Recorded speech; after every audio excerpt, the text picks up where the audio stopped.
தலைப்பு துணி கடித்த துணை. கதை: திருநெல்வேலியை சேர்ந்த பார்வதி கணவரை இழந்த பின் ஒரு பழைய தையல் மிஷினுடன் இரு மகன்களை வளர்த்தாள். இரவு முழுக்க தூங்காமல் சட்டை, பிளவுஸ், பள்ளி யூனிஃபாரம் என தையல் செய்தாள். பசிக்குடி கண்ணில் தண்ணீர் வந்தாலும் தையல் கைவிட்டதில்லை. அதையே பார்த்து வளர்ந்த அவரது மகன்கள் இருவரும் இன்னும் அதிகம் பாடுபட்டனர்.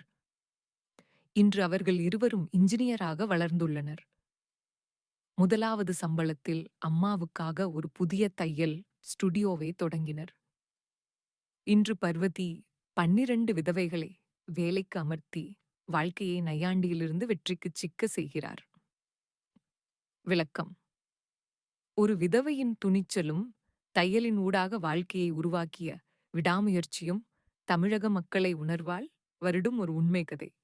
இந்த கதையை உங்களுக்கு பிடித்திருந்தால் மறக்காம லைக் பண்ணுங்க, அப்புறம் சப்ஸ்கிரைப் பண்ணுங்க, கூடவே பெல் ஐகான் கிளிக் பண்ணுங்க. இது நம்ம கதைகள் சேனலுக்கு.